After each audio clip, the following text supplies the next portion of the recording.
बिहार में इस साल विधानसभा चुनाव है। मौसम का तापमान भी बढ़ा हुआ है और आज राजनीतिक तापमान भी बढ़ गया है। दरअसल बिहार विधानसभा चुनाव के पहले आम आदमी पार्टी ने धमाकेदार एंट्री मारी है।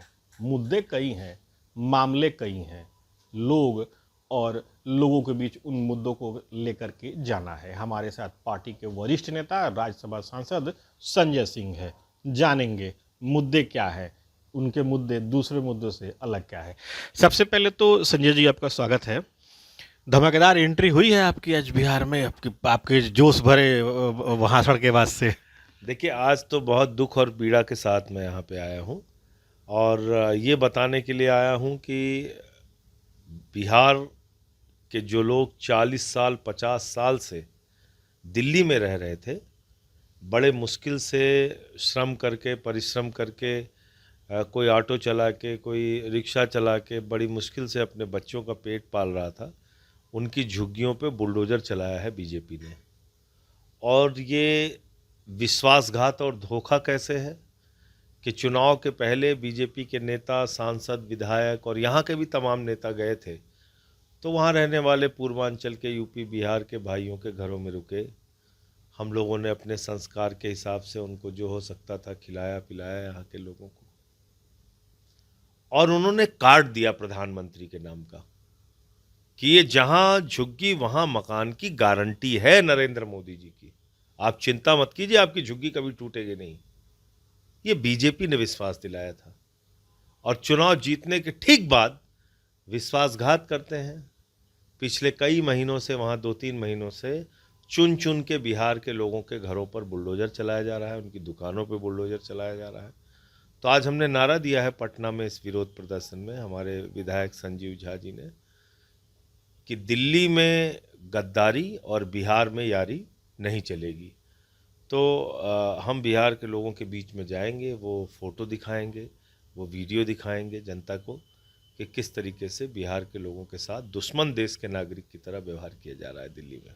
आज आप आए, आपने लोगों के सामने अपनी बातों को रखा, लेकिन एक सवाल ये भी है कि बिहार में चुनाव को लेकर के आप लोगों की तैयारी क्या है, मुद्दे क्या होंगे? क्योंकि जो भी मुद्दे हैं तमाम पार्टियों के वही मुद्दे हैं। आप लोगों के बीच में उन मुद्दों को कैसे पेश करेंगे?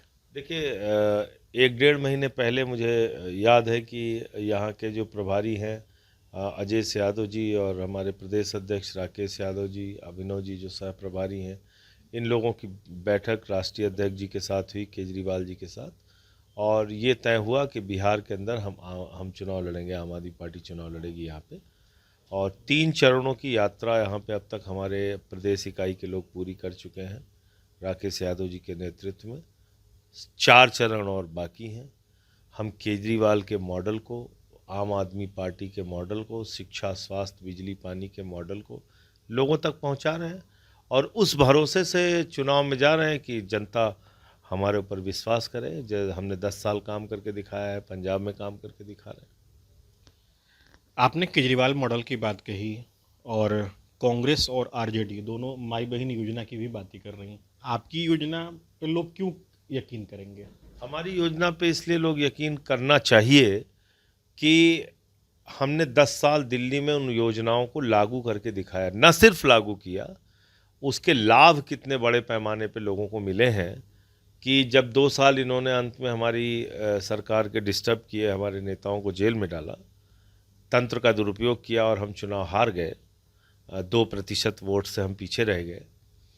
उसके बाद उसी दिल्ली में आज 80% बच्चों की फ़ीस प्राइवेट स्कूल में बढ़ गई है। अभिभावकों को स्कूल के अंदर घुसने नहीं दिया जाता, बच्चों को धक्के मार के निकाल दिया जाता है। उसी दिल्ली के अंदर बिहार, यूपी के पूर्वांचल के लोगों की दुकानें, उनके घर, उनका व्यवसाय तोड़ा जा रहा है, बुलडोज़र चलाया जा रहा है। उसी दिल्ली में ऑटो वालों के लाइसेंस की फ़ीस बढ़ा दी गई है। इन 4 महीनों के अंदर जहां बस में पहले कोई कार्ड नहीं लगता था, अब कार्ड मांगे जाते हैं कि बस की यात्रा फ्री करनी है तो अब कार्ड दिखाइए। तो ऐसे तमाम काम उन्होंने 4-6 घंटे बिजली की कटौती हो रही है दिल्ली में, आप कल्पना कीजिए। तो इन तमाम बातों से एक ही चीज़ समझ में आती है कि भारतीय जनता पार्टी का मतलब बर्बादी है, उनसे आपकी ज़िंदगी में कोई बदलाव नहीं आना है।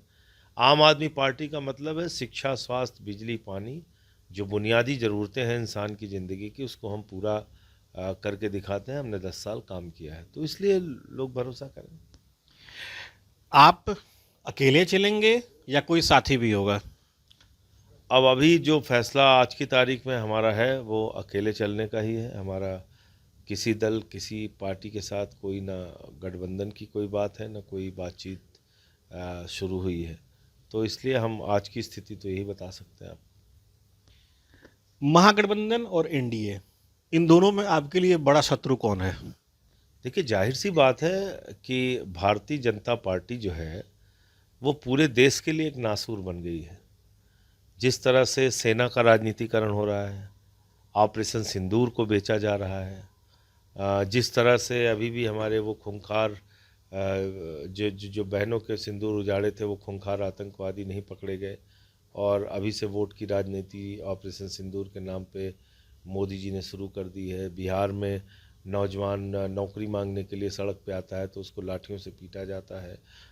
बिहार के अंदर 8% सरकारी स्कूल बंद हो चुके हैं। स्वास्थ्य की बदहाली आप देख ही रहे हैं, कानून व्यवस्था की हालत देख रहे हैं। तो इसलिए मुझे लगता है कि जितना बीजेपी को, इस देश को, इस कई राज्यों को बर्बाद करना था, उन्होंने किया है 10 साल, 11 साल। मतलब आपका इशारा ये है कि आप बीजेपी को बड़ा शत्रु मानते हैं, लेकिन थोड़ी सी जगह महागठबंधन के लिए है। देखिए, गठबंधन की राजनीति में हम नहीं हैं, ये स्पष्ट कर रहा हूँ आपको।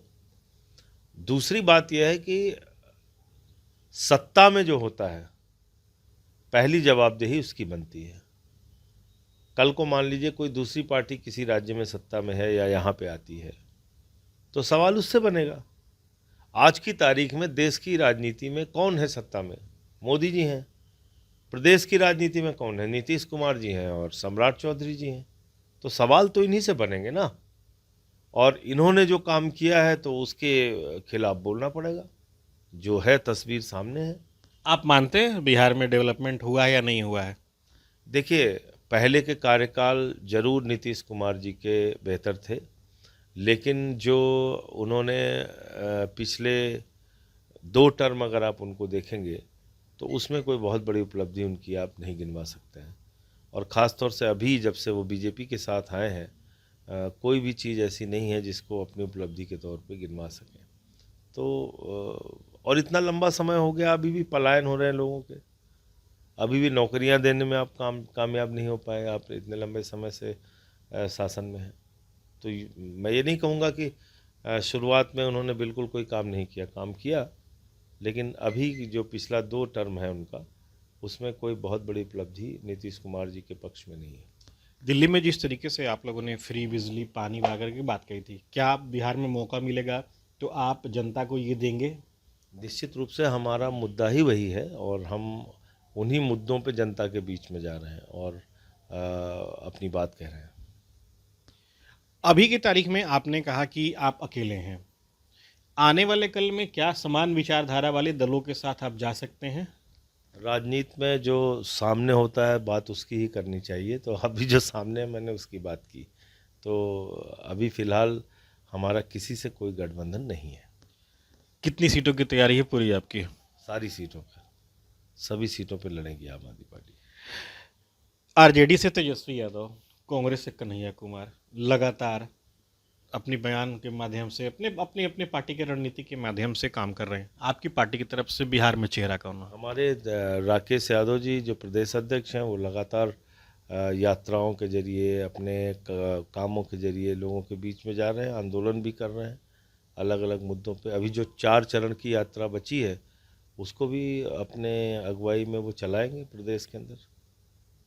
चेहरा कौन होगा लड़ाई के लिए आगे, चुनाव के लिए, मुझे लगता है कि वो आप पूछ रहे हैं मुख्यमंत्री और विधानसभा चुनाव की दृष्टि से, उस पर जो फैसला होगा वो पार्टी करेगी। लेकिन अगर आप मुझसे पूछें कि नेतृत्वकर्ता कौन है आज की तारीख में बिहार के अंदर, तो राकेश यादव जी हमारे प्रदेश अध्यक्ष हैं, हमारे प्रभारी हैं जयेश यादव जी। तो मिल के वो लोग काम कर रहे हैं। अरविंद केजरीवाल बिहार आएंगे? ये यहाँ के साथियों के साथ बातचीत करके जब तय होगा तो आपको ज़रूर इसकी जानकारी दी जाएगी। अरविंद केजरीवाल के बारे में तो आपने बता दिया। आने वाले दिनों में पार्टी और क्या-क्या अपनी योजनाएं जो हैं बिहार के लोगों के बीच में लेकर के जा रही है? कहाँ-कहाँ रणनीति तय हुई है? कहाँ प्रदर्शन होंगे, धरना होंगे? कुछ ऐसे इसके बारे में बताएं। देखिए, जो अरविंद केजरीवाल जी की संदेश यात्रा लेके राकेश जी चल रहे हैं, तो 7 चरणों में उसको चलना है। 3 चरण पूरे हो चुके हैं, 4 चरण और बाकी हैं, जिसमें हम पूरे बिहार को कवर करेंगे। और जाहिर सी बात है, आम आदमी पार्टी कोई जाति, धर्म, दंगे फसाद, लड़ाई झगड़े, नफरत की बात तो करती नहीं। तो जो मुद्दे हैं आम आदमी की ज़िंदगी से जुड़े हुए, बिहार के लोगों की ज़िंदगी से जुड़े हुए, उसी पे हम अपनी बात करेंगे। तो ये थे हमारे साथ आम आदमी पार्टी के राज्यसभा सांसद संजय सिंह। उन्होंने स्पष्ट रूप से कहा कि जो जनता से जुड़े मुद्दे हैं पार्टी उन्हीं पर बात करेगी। Sujit Kumar, TV 9 digital, Patna.